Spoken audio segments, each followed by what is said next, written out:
논산동 동화쌤입니다. 이제 학생한테 질문거리 찾아보라고 하니까 기술 유출을 어떻게 막는 거죠? 이렇게 질문을 하셨습니다. 자, 기사 따라 들어가서 읽어봤는데 어쨌든 첫 번째 기사를 보다가 갑자기 궁금했어요. 갑자기 궁금하니까 배경 지식이 없다는 거죠. 기술 유출을 어떻게 막을 수 있나요? 그럼 기술 유출 방지, 막는 법 하고 또 검색을 또 한 번쯤은 해보셨어야 합니다. 그런 다음에 그런 것 중에서 궁금한 걸 또 쓰시는 게 더 구체적인 답변을 얻을 수가 있겠죠. 근데 이거 대신에 예를 쓰는 걸로 했네요. 휴대폰이나 컴퓨터. 휴대폰이나 컴퓨터에 한정해서 자, 만들고 계획을 하겠죠. 기술자들이 하겠죠. 타사 제품을 당연히 뜯어보겠죠. 뜯어서 어떤 기술을 구현하는지 대강 알겠죠. 기술이 있는 데서는. 자, 학생이 컴퓨터를 사서 인터넷 휴대폰을 사서 뜯어보게 되면 어떤 기술을 적용하는지 아는가? 모릅니다. 배경 지식을 모르니까. 그러니까 기술적인 노하우가 축적되면 그 노하우가 축적된 사람은 다음 기술이나 기술의 응용에 대해서는 알겠죠. 그런데 자, A사와 B사가 있다고 치면 A사가 B사의 제품을 사서 뜯어보는 건 당연히 연구를 해야겠죠. 연구실에서. 네. 연구실에서 당연히 연구를 하고 이렇게 금방 뜯어서 보고 이해하고 사용할 수 있는 것들 정도를 기술 유출이라고 하기는 쉽지 않아요.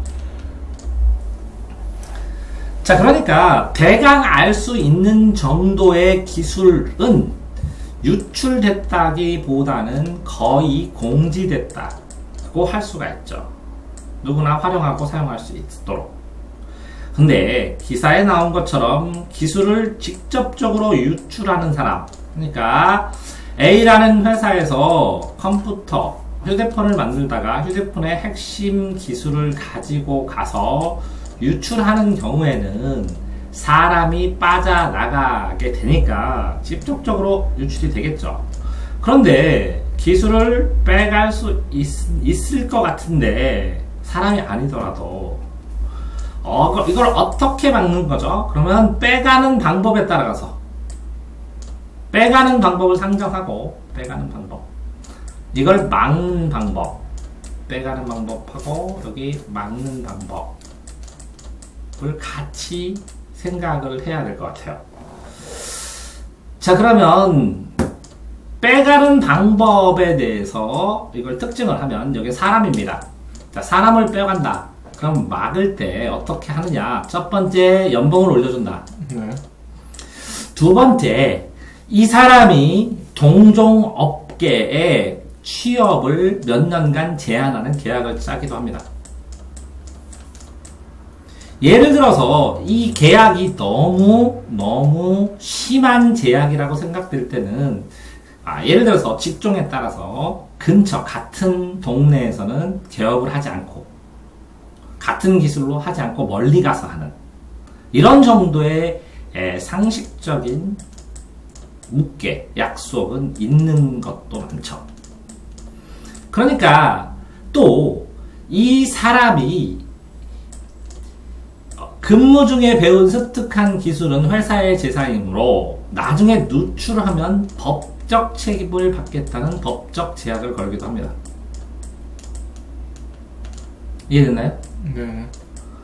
또 하나는 이 사람이 일을 하면서 이 사람의 컴퓨터에 이 회사의 매뉴얼이 남아있으면 이거를 언제든지 다른 데로 유출할 수 있기 때문에 이 업무용 컴퓨터에 있는 것들을 복사하는 기록, 뽑아가는 기록이 다 남아서 이렇게 컴퓨터로 옮길 수 없도록 회사의 네트워크를 잠가놓고 네트워크를 보안으로 하기도 하고, 그러면 이 회사의 네트워크 보안을 뚫는 거를 해킹이라고 그러죠.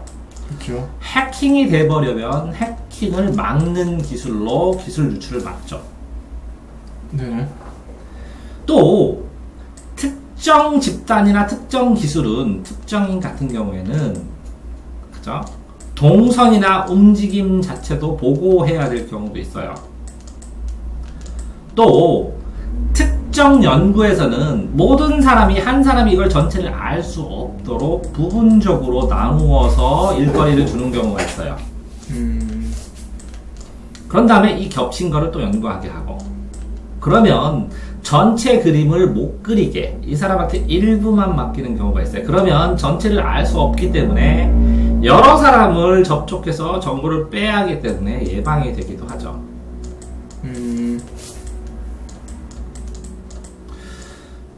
또 그렇기 때문에 이 회사 네트워크는 이렇게 전체 정보를 접근하는 접근 코드를 줍니다. 그래서 비밀을 다룰 수 있는 등급에 따라서 이 전체를 열람할 수 있는 것이죠. 그렇군요. 그렇기 때문에 알 수가 없는 경우도 많이 생깁니다. 자, 그런데 이 코드를 해킹하면, 아니면 이 전체를 볼 수 있는 사람을 해킹하게 되면, 그러면 다 빠지니까 이런 사람들은 특별히 관리를 하죠. 자, 그 다음에 이렇게 기술 유출을 하는데, 자, A라는 기술을 이 사람이 A가 암기했다고 쳐보십시다. 그럼 암기할 수 있는 분량이 적습니다. 그래서 원리는 알 수 있지만, 코칭을 할 수는 있지만, 이 원리는, 자, 단순하게 암기하고 원리할 만큼의 기술이 고급 기술이냐? 그렇지는 않다는 거죠. 그러니까, 이 원리에 의해서 적용되고 실험하는 방법, 이게 뭐라고요? 노하우, 실험한 데이터의 결과, 데이터를 활용하는 방법, 이런 것들을 치면, 나중에 책으로 치면 책의 10권 분량, 15권 분량, 자, 비행기 설계도라고 치고, 자, 핸드폰 설계도라고 쳐서 핵심 기술을 치면, 이 핵심 기술을 시행하려면, 이걸 시행했던 노하우 결과치들을 치면, 이것들을 다 외운다는 것은 이런 뜻이나 똑같은 거예요. 예를 들어서, 고등학생한테, 고1한테, 아니다, 중학생한테, 이 수학 1의 원리를 한번 쭉 설명해 준 다음에 이걸 통째로 안 보고 가르치라는 얘기랑 똑같죠. 그러니까 분량이 많아서 유출을 하기가 쉽지 않아요. 왜? 실제로 더 중요한 거는 뭐라고요? 이 핵심 기술의 원리일 수도 있지만 이 핵심 기술을 사용하고 적용하는 능력, 생산 과정의 문제 아니면 활용하는 문제일 수도 있으니까. 그렇죠. 그러면 이런 거를 전부 다 분량으로 하면 엄청나게 많기 때문에 USB로 받든지 아니면 이메일로 다운로드 받아 이메일 자체가 못 가도록 체크하고 보안망을 하는데 이 USB로 다 다운로드 받아서 영화 같은 데 보면 옮겨주잖아요. 네. 그러면 이 USB가 빠져나가면 되는데 이 USB로 복사를 하면 흔적이 남습니다. 그래서 흔적이 남으면 그 흔적을 누가 했고 몇 시에 했고 해서 추적을 하게 됩니다. 그래서 막을 수가 있는 거죠. 그러니까 생각보다 그런데 이게 전체적으로 그러는 보니까 어떤 기술의 문제가 가장 문제가 되냐. 첫 번째 조건으로 뭐라고요? 전체 공정을 다 이해하고 알 수 있는 사람이면서 두 번째 사람 자체가 이걸 전체 공정을 알면서 설명하고 이해할 수 있는 사람이 전체 데이터를 통째로 옮겼을 때 문제가 심각하게 발생하는 거죠.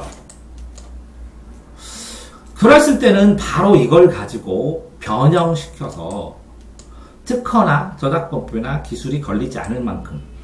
자, 이런 경우는 똑같습니다. 자, 뜯어보죠, 물건을. 네. 물건을 뜯어보고 특허를 내려면 특허 신고를 해야죠.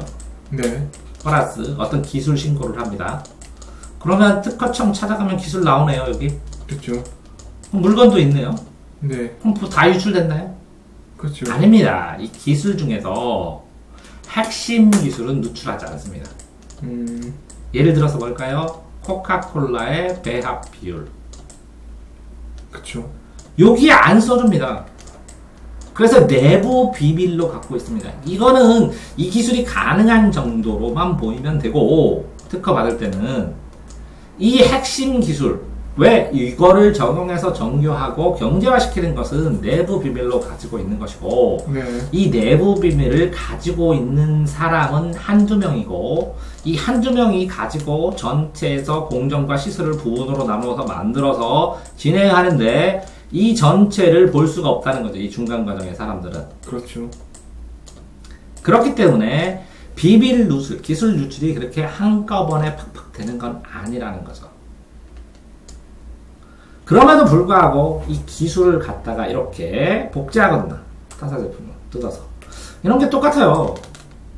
총이 있어요. 총. 네. 기술이 발전됐어요.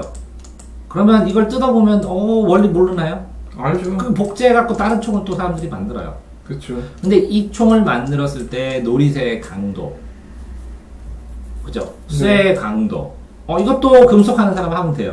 그렇죠. 그러면서 이걸 효과적으로 만들면서 요 기술 유출된 걸 따라오는 동안 이 총 회사는 또 다른 총을 개발합니다. 아, 더 좋은 걸 만들면 되니까. 네. 그런데 문제는 뭐냐면 A라는 제품을 출시를 하죠. 네. 출시를 하면 기술이 어디에 있느냐, B에 있느냐, C에 있느냐, D를 연구 중입니다. A를 팔아. 네. 유행해. 네. 누군가 기술을 따라오기 시작하면 B를 내보냅니다. 어, 그러면 이거는 안 팔리고 요게 또 팔립니다. 이게 또 늘어나면 이게 또 따라오려고 그러면 C를 팝니다. 그렇죠. 그러면서 D, E, F를 개발합니다. 그러면 이 사람들은 기술 개발을 하고 요거를 물건을 만드는 중에 요거를 구축하고 있는데 이 사람들은 이걸 연구를 하죠. 그러면 따라오다가 포기를 하게 됩니다. 그래서 이 B의 기술을 받아서 B를 동시에 팔아요. 그래서 라이센스 계약을 하고 기술 요청 계약을 하는 겁니다. 아, 그래서 돈을 냅니다. 브랜드 값이나 아니면 그 로열티를 내는 거예요. 이해됐나요? 네. 자, 그런데 어쨌거나 기술 유출이 심각하다는 거고 기술을 우리나라의 경우에도 그랬어요. 산업 스파이들이 모르는데 사진을 찍어. 그럼 뭘 보는 거예요? 공정, 기계 설비, 장치. 이 기계 설비를 했을 때 똑같은 기술이 있는데 이 노선, 동선도까지 생각을 해서 시행착오해서 만들어지는데 이 사람들은 이렇게 만드는데 우리는 이렇게 만들고 이렇게 만들면 효율이 2배 차이 나면 가격이 2배가 되는 거거든요. 그러니까 노하우나 기술의 종류들이 어마어마하게 많죠. 네.